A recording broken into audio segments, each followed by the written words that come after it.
Hey, today I'm talking about how to structure your week to make sure you can fit your workouts in, get your stuff prepped, have the good food, and make it all fit in that super busy schedule so you can really live that life of fulfillment and make sure you hit your fitness goals at the same time. Teach the busy professional how to get optimal fitness, nutrition, sleep, stress, water integrated into your life for consistency. Let's get into it.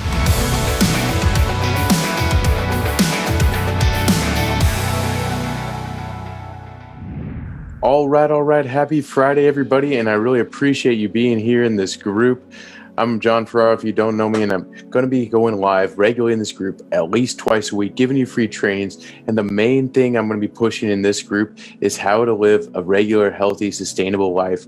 Love your life and the body you live it in. That's going to be the regular tagline I'm pushing majority of the time. And it's all about sustainability. It's not about changing and going on that yo-yo that too many people are on. I've worked with doctors and lawyers and all these different people who are extremely intelligent folks. And one person I think back of regularly is where they would constantly just slam in there, like, I know my body really well. He was a physician and I do X, Y, and Z. And he would eat close to what some would envision as perfect. The problem with that is he would only do it for a couple of weeks. He would fall off, go to crap, gain some weight, then go back and forth. No one likes that life. What we want to learn to do is enjoy all of our food, enjoy the things we're doing, say yes to our friends, and then have those beer, pizza, chips, cakes, whatever it is, and not feel guilty, and also be proud of the person looking back at this in the mirror. So today, I'm going to be going into a little teaching about how to put together your week to make sure you get the most fitness out of it. Now, everything is different for each person. So inside that, we're going to be looking at what's going to be the best for you and how to put together your week. So the first piece here is going to be taking a hold of your 24 hours. And you want to start off when you're thinking about how to put together your week and how to get all these pieces in is what's most important to you. And I think of it as the analogy, if you have 4 buckets and you have a little stream going and every bucket has a little hole in it. So you can easily get one bucket completely full. What's difficult is keeping a decent amount of water in all 4 buckets while they're all slowly draining and not letting any of them go dry. So when you think about those 4 buckets, you got health, wealth, love, happiness. So your health, if you are super unhealthy, and I've had one guy who rings to my mind, he was pushing super hard, had a startup company in San Jose, launched it off, built an 8-figure company. And when he came to me, he was about 340 pounds. And so he had completely let himself go, worked crazy hours just behind a computer, constantly eating junk, and just let his body go. So he filled that wealth bucket and he lost his health bucket, and he didn't have very much in the love or happiness bucket either. And the same thing with wealth. Even if you're super healthy and you have all the happiness and you're doing fun things and you have love, that can be an okay life, but it's hard to be happy when you can't make ends meet. So obviously, majority of people I work with have prior commitments, have their responsibilities. They got to go to work. They got to do these things. They got to make sure either their clients or boss are happy and the jobs they need to do are getting done and getting done on time.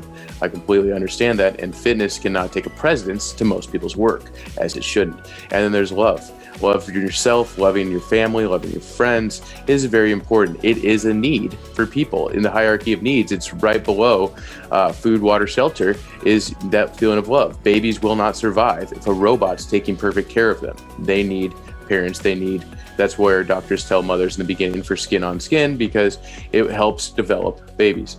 And the last one is happiness. What's the point of doing it all? What's the point if you love your body, you're making good money, you take care of the people around you, but you don't enjoy your life? So you got to have some time to really enjoy it. If you think about the lifespan of the earth, of the sun, of the universe, a human's life, if you live to 100, is just a tiny speck. And so we have only so much time on earth. We have only so much time. So make sure at wherever you are in your process, whether you know you want to change something or not, you still enjoy where you're at. Because that's all we have is right now. You can learn from the past, you can plan for the future, but enjoy the present. Without that, you're going to be hurting. So let's get right into it. When you're looking at how to put together your week and get to that really healthy week and get all the things done you wanted, the first thing is you have to have the vision. You got to know where you're wanting to go. Everything in the world has been built, started as just a vision, as a dream, as a thought.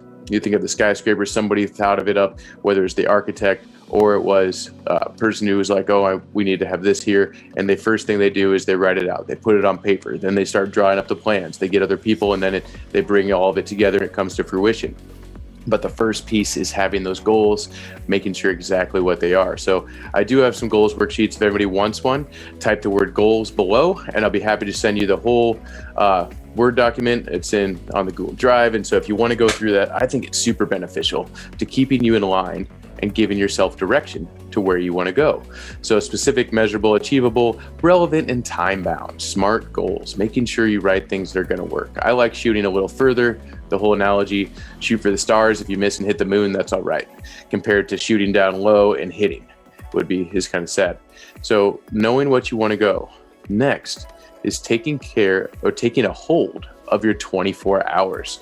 So this is my schedule from 5 years ago when I was an in-person personal trainer and I spent way too much time in a gym. Obviously 2015. As you can see, it says that right here. I can't see my cursor over there. It says that at the very top left of that schedule, but I was in the gym way too much. And so the one thing you can take from this is blocking out your day.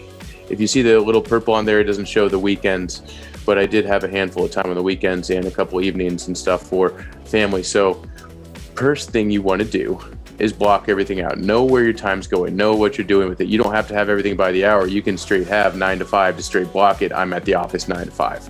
Whatever you want to do. This is you. This is putting the best way together for you to make your best life come into what your reality is today. Secondly, is making sure you know where the time's going and writing it all out. So think about your Monday morning through your Sunday night.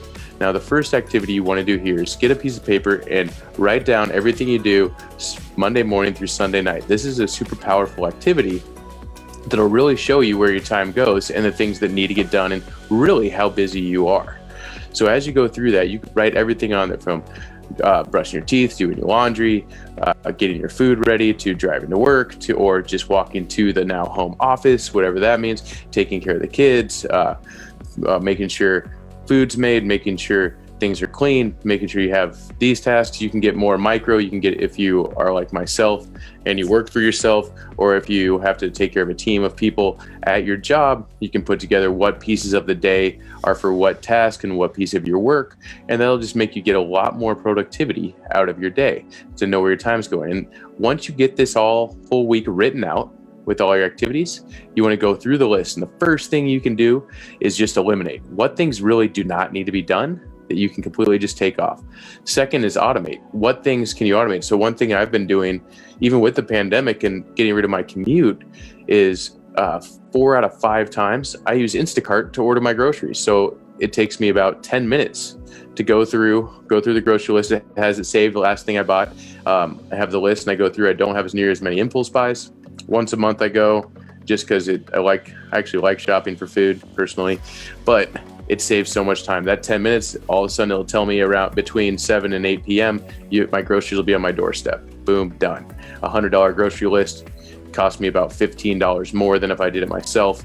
And that saves me, that $15 is going to save me about an hour of getting in my car, driving to the grocery store, walking in, filling the cart, checking out, putting the stuff in the car, driving home. That usually takes about an hour to get $100 worth of groceries for me. So $15 saved me an hour of my time that I can then put into something else. So automate, trim. What can you trim down? What can you do less of? What can you do just once a week and make it so it works longer for you? Delegate. I would probably call that more half delegation, half automation. Or what can you have your kids do? Teach your kids to once a week, they have to clean up their bathroom, or they have to do the dishes, or they have to learn to do laundry. When I was 8 years old, I was doing laundry and I was mowing the lawn and those kind of things. So delegate. Or you can look into other things. There's services for just about everything these days, whether it's your laundry, it's your lawn care, knowing what your time's worth and how much time you have. After that, it's priorities. So rewriting all those items down with the most important. And then lastly, you take them from that priority list onto your schedule to make sure they get done. So you'll see here that this is my week this week. So I took this picture yesterday. And you can see I just have a little bit of white space today, and I had to move some things around. But in the middle, at around 11:30 noon, is where I usually work out. I shuffled some things today. It's a little different. Actually, all that white space was gone, but I put a workout on every day. My goal is to get 5 workouts in a week, usually once or twice a week. Something will happen. I'll just have a bunch of stuff on my plate that I want to get done, and I'll skip the workout. And that's a huge thing, and that's fine. I still get 5 in, but I scheduled 7. The same as if you put on 4 workouts on your week and you have white space, you can put on Monday, Tuesday, Thursday, Friday when you're scheduling that workout. If something happens and you can't get it, you just shuffle them down one. Then you're going to work out Monday, Tuesday, say Thursday, it's crazy at work or something happens, your car breaks down, whatever it is. You then do Thursday's workout Friday, you do Friday's workout Saturday, still done. Another thing many of my busy professional clients do is I have them work out Tuesday, Thursday, Saturday, Sunday. So they don't have to worry about workouts Monday, Wednesday, Friday. So you can put it on there. One thing I do at the end of each day is I go back in and I look at my week. So this is next week. I have a lot more white space and I shuffle things around to make sure I get the most out of my day. So I'll have meetings. I have other things I need to get done. I have programs I need to write. I have people I have to call. I have interviews I have to conduct. Whatever it is, that's where I do the white space. I look at things, I shuffle it, and I go back to that process of automating, delegating, and trimming, and then prioritizing. So going through and putting it on the calendar to make it best for you. And one of the big things here is making sure when you do move it, it has the priority. So this was the next piece, is your priorities, commitment, and this is what's going to give you success. You have your weekly tasks. You put it on there for a reason. If you skip that workout, you skip prepping your food, you skip that, it's going to happen. It's okay. But it has to be a big enough priority. Such as if you plan to have lunch with an old friend, so say I had an old college buddy who's coming to town and he's like, oh yeah, I'm going to be in town from Tuesday through Sunday. Oh yeah, you want to have lunch Thursday? Yeah, that's open for me. I put him on my calendar. Something happens. Crap hits the fan and I'm not going to be able to make it. Dude, I'm really sorry. I just had X, Y, and Z happen. I can't make it. But what I would do myself, and I believe most of you would do, is can we reschedule for Friday or Saturday? I know you're still in town. That's got to be the same thing with your workouts, with your meal prep, with your health, so you don't let it go to waste, so you can be your best to give your best to everything else. When you take it off the schedule because something crazy is happening, you put it back with the same importance as you would give time to an old friend to catch up. So obviously that old friend can't take precedence to your boss saying, I need this proposal done by the end of the day, and you know you can't go see him. Or it can't take precedence to your kid who just something happened, or it can't take precedence to your significant other, or it can't take precedence to a new client who's paying half your bills. Point being, making the pieces you know you want to get done a priority to where they all get done Monday through Sunday. If you work out 4 days a week, does it really matter if it's Monday, Tuesday, Thursday, Friday, or if it's Tuesday, Thursday, Saturday, Sunday? In my professional opinion, being a trainer for 15 years, not at all. If you're regularly getting 4 workouts in, you're going to look like you get regular 4 workouts in. The same as I told you, I schedule 7. I usually get 5 in. I feel like I look like I get 5 in. Now, I don't stick 100% of the diet, or I would be completely ripped up all the time, and that's fine, but I'm happy with where I'm at. That's the key. So learning to adapt your schedule. Don't stress out about it. It's okay. Just adjust. If you have a rough week, it's rougher than most, dial in the next week. Pull back, look at that schedule and be like, okay, what can I do to make it better for next week? And that's one thing that you'll see myself do, and you'll see many people that are very productive do, is each week they learn and they adapt to keep optimizing, keep making it better, keep making it more effective and efficient at the same time, so they can love their life and the body they live it in. I really hope this helped you. If you could at least if you helped you at all. And if you know somebody else who you could benefit from this, invite them to the group. I'm trying to grow this group. I'm going to be doing many different things in here, from a 5-day course on how to reset your habits to 21-day, 10-day, 30-day challenges just to re-kick you in a launch pad to good fitness. The biggest part with any challenge is make sure you have something at the back end, so when you're finishing that challenge, you don't yo-yo. Because that's one problem with most challenges. When you do execute them, most people fall off when it's longer. But when you do it, it creates that yo-yo. So the number one thing to living life, being healthy, is figuring out how to balance it on a regular, reoccurring basis, not pushing too hard. So I really hope this helped everybody. I'm excited to be in this group regularly and doing more and more trainings as we go. But either way, I just hope you enjoy your weekend. Stay healthy, my friends.